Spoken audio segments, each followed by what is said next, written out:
Our next speaker doesn't really need an introduction. I'm pretty sure everybody knows him. John Comrie. He's had 33 years involvement in local government. He's the former head of the South Australian Government's Office of State Local Government Relations, and prior to that, the CEO of the Local Government Association of South Australia. For the past 10 years, he has consulted and conducted training courses nationally on local government financial issues. He is retained as the LGA's lead consultant for economics and finance, and he has written much of the LGA's guidance material for councils on financial sustainability. Through his work for Deloitte Access Economics, he has been assisting the Victorian Essential Services Commission with the development and administration of the new Victorian local government rate capping framework. Now please put your hands together for John Comrie.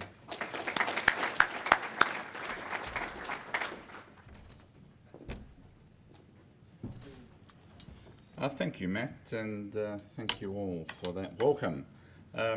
Really pleased to be talking about rate capping and financial sustainability today. Are they compatible? Let's explore it. So let's talk a little bit about local government's financial performance. Good news or bad news? Have we done well or haven't we done well? Well, my view is pretty clear cut.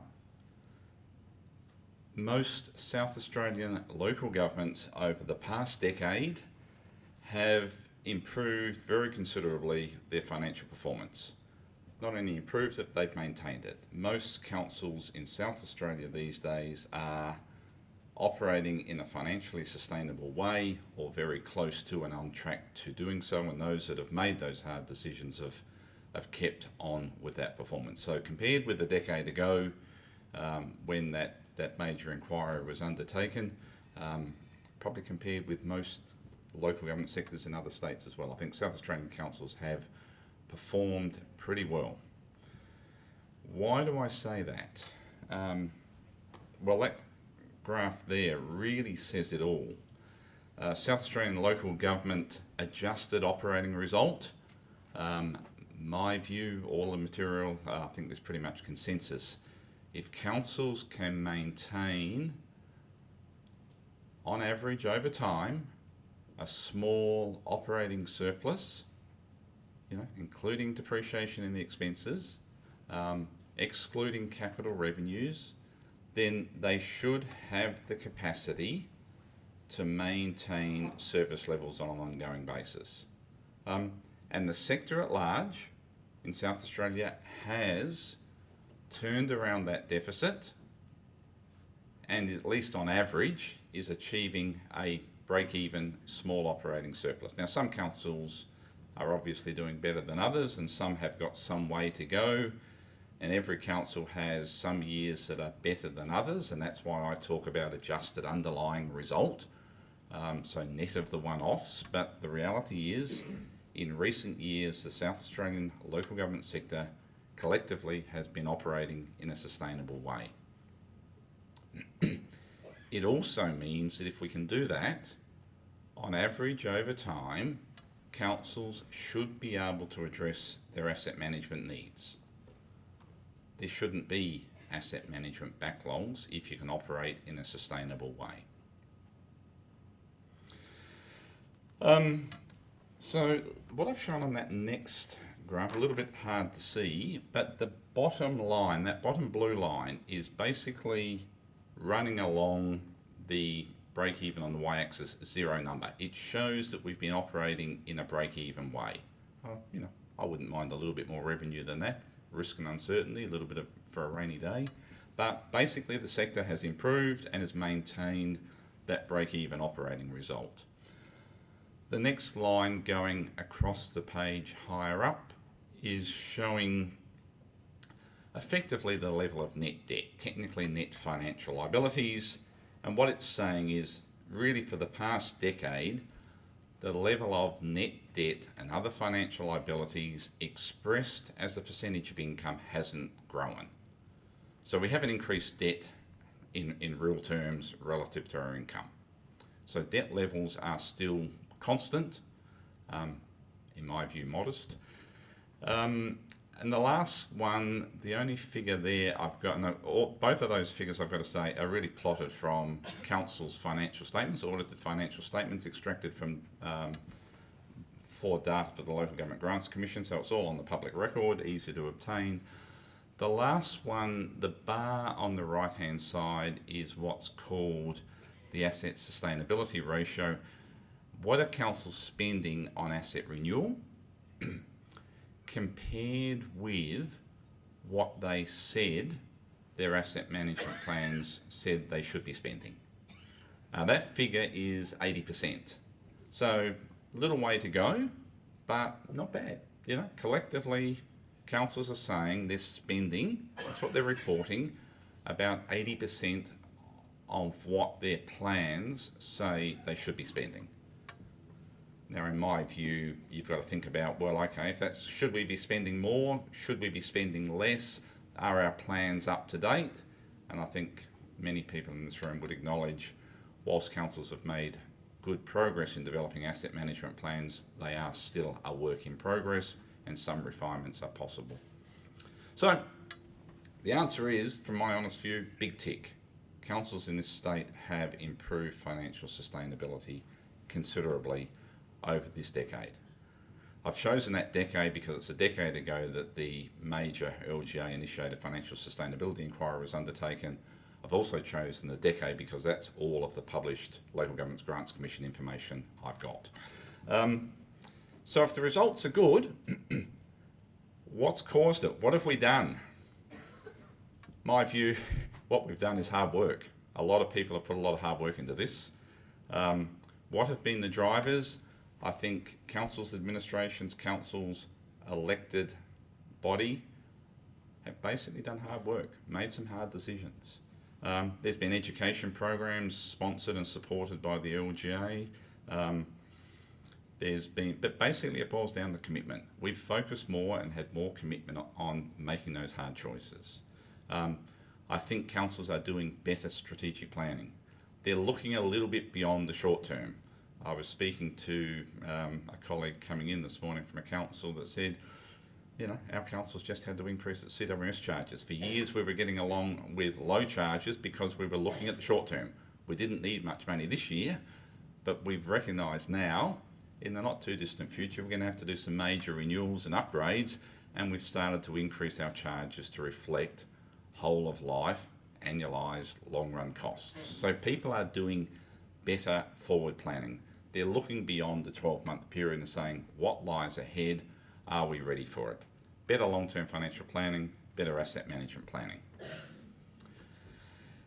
They've also increased rates. So there's no doubt rates have gone up, and that's all been contributing to that better financial performance of the sector. So let's have a little bit of a look at increases in costs, increases in prices. I pulled this off website on the weekend that had the local government price index information on it. So that website told me that the Adelaide CPI over that 10-year period, 04-05 to 13-14, was 28%. So I guess, you know, about 2.5% compounded over 10 years is 28% increase over a 10-year period.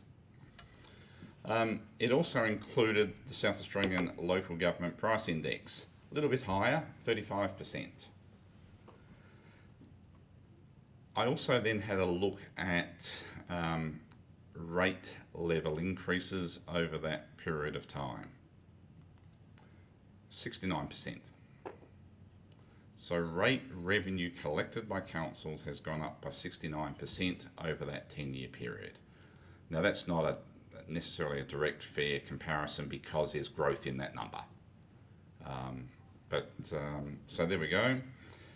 No, sorry, there's not. I took that out because the Grants Commission numbers have got numbers of assessments. So I've looked at rate revenue reported in the Grants Commission. I've divided it by the number of assessments, and I've found that the average rate payer is paying 69% more in rates in 13-14 than they did in 04-05.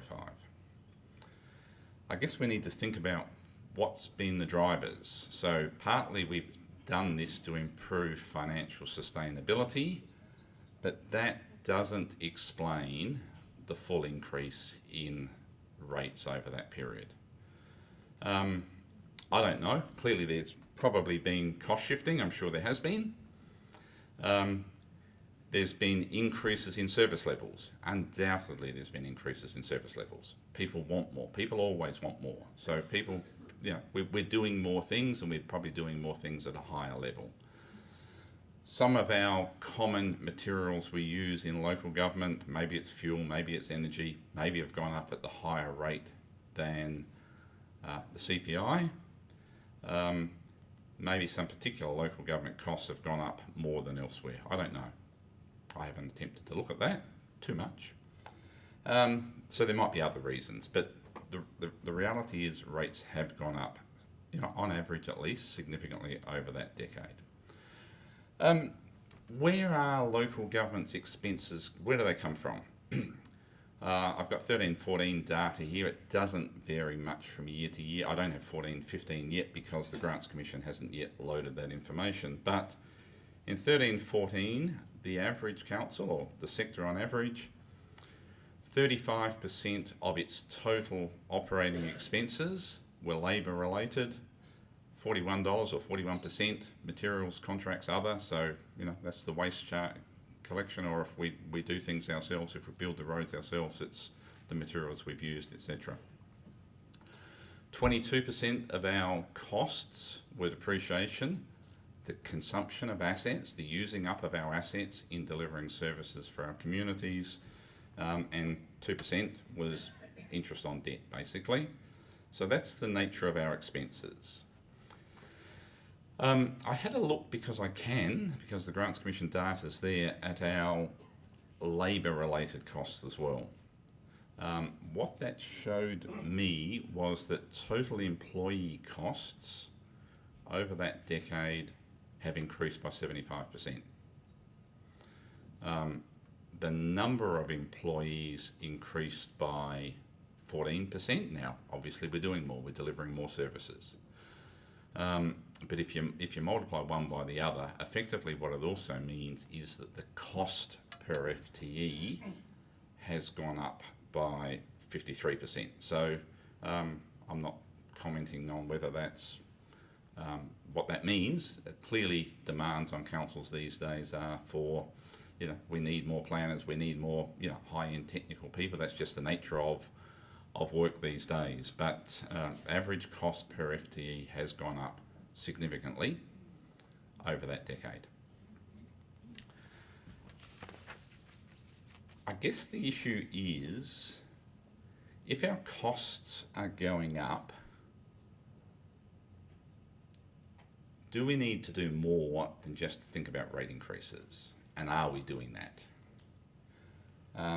Are we satisfied that we've got the level of services right? Because eventually, at the end of the day, if we're going to be financially sustainable, it comes down to a choice between how much revenue we raise and the level of services we provide. And we've got to ask ourselves, and I guess we also have to say, are we delivering those services as efficiently as we can? But are we doing more? Undoubtedly, councils are doing more. Is the service level right for what the community wants and is prepared to pay for? Are we doing enough to manage cost increases? Are we as efficient as we could be? Are we responsibly using debt where it's appropriate to do so? I did a little bit of work last year in New South Wales as part of the Fit for the Future program with IPART, and there were councils there, high growth councils, telling IPART that they needed significant rate increases to help fund growth infrastructure that would benefit those communities over the long term. And I guess the question comes up, well, why wouldn't you borrow some money to help ensure that people pay for that over time? Oh no, our council's got a policy of being debt free.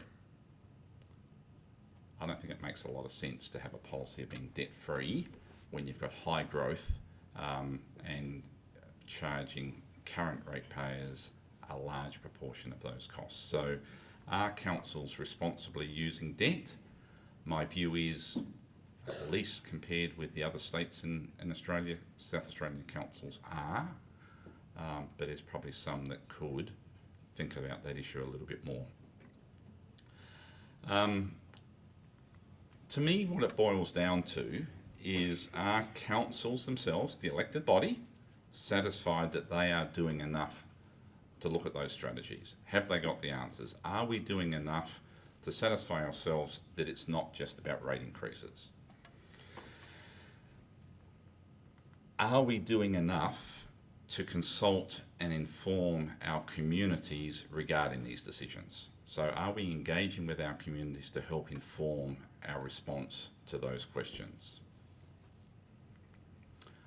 I don't know, but people need to think about it. From a service level point of view, can councils do better in prioritising needs relative to available resources, and sometimes perhaps saying no, perhaps reducing scope of works or delaying timing? Now, I'm not saying that is the answer, but I am saying those things need to have been thought about. Is there scope for more efficiency improvements? Is there scope for greater collaboration and consolidation of administration and back office activities? Is there scope for a regional approach to service delivery? Maybe even the issue, and I think councils are trying to be a little bit more constrained these days about employee cost increases as well. I have touched on debt briefly, but I will can't resist saying a little more. Local government services are asset intensive, long-lived infrastructure. Sensible use of debt can help spread funding of services from infrastructure over time. In 2006, the Financial Sustainability Inquiry said councils are debt averse. Nothing wrong with having no debt as long as you don't need any. It also said basically many communities would be better off if their councils were prepared to look more strategically at use of debt, and I suspect many councils still are a bit debt averse. Couple of comments about rate capping in New South Wales and Victoria. Well, the cap 1.5%, John's told us that, and Binder's told us 2.5% in Victoria in 16-17. It's an independent umpire that they can apply to. Applications, in my view, likely to be approved if have undertaken good strategic planning, can demonstrate they have carefully considered the options other than a rate increase.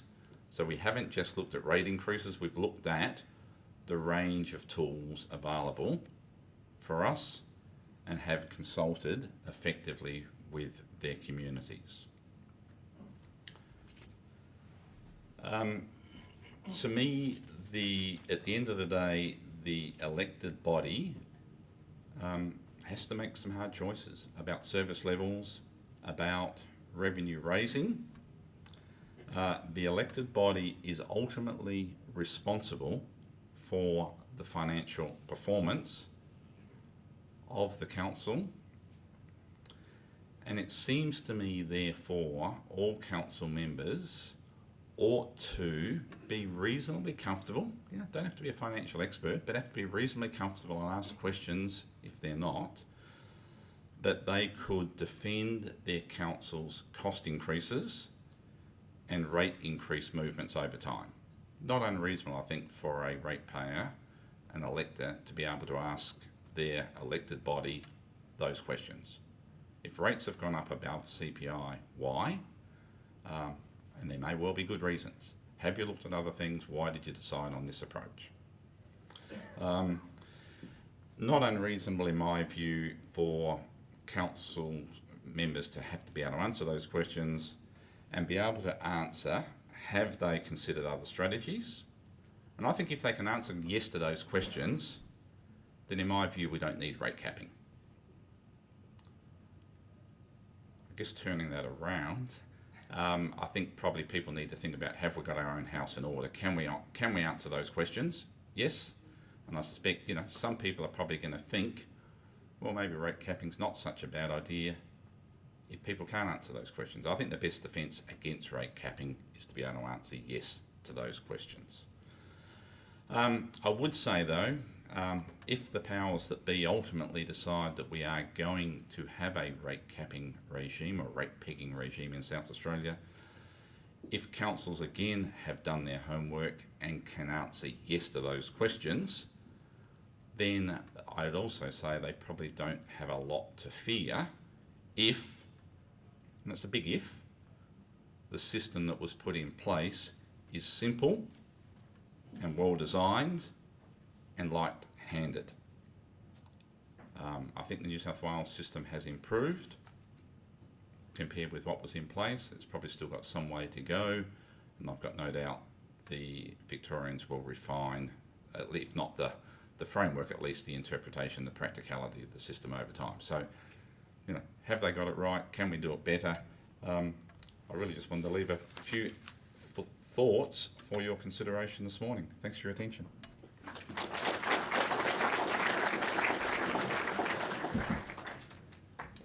Thank you, John. We're a team at the LGA, so I'm just pitching in while our MC is out doing some media. So we've got time for a couple of questions for John, if we have any. There's a question here. Thank you, John. John's the chairman of our council's audit committee, and he comes across as I think you've hit the nail on the head, right, as regards costs of borrowings. And one of the big things I think about over the years, of 13 years I've been a councillor, is the rates have far outstripped CPI. They've become a bigger proportion of a household or a business's or a farmer's expenses. So the pie has got the pie increases by CPI basically, and our rates, to look at them, have increased as a bigger and bigger slice. Is there a question? And to put on. My question is, John, from the point of view of the LGA Act, I haven't heard anybody talk about the ability of the people to pay, and that is in the Act there, and I think that is one of the key things, and what you've just said, I think, nails it down the point of view also. What about the ability for people to be able to pay?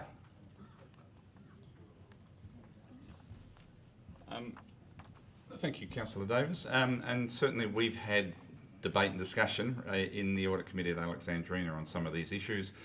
Your specific question, my view is you can't ignore CPI. Council's costs may be going up above CPI. Grants from other spheres of government may be being wound back and we are more dependent on rates. Yep, that all may be true, but you also have to have regard to the capacity to pay of your community. What does all that mean? Ultimately, it means it's a juggling decision. It's a juggling decision where you need to make a political judgment about the mix of service levels, about the mix of revenue raising capacity.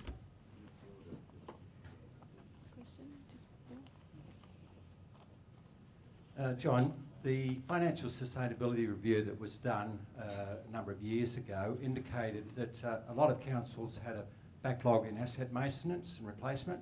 How much impact do you think that's had on the increase in rates over those 10 years you talked about? That 69% that you said was above CPI. Would councils have increased their rates to try and address that backlog, and would that answer the question about some of that large increase? Short answer is a little, because theoretically if you're breaking even, you've got enough capacity. But yes, it could have been a bit more, but it's not a lot. It's not a lot.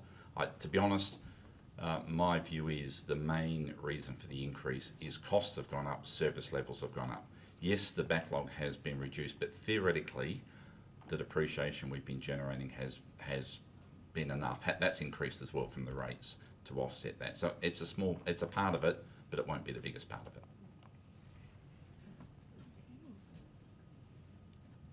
Thank you. Looks like that's the end of the questions for John. So please thank John. Please join me in thanking John for his presentation.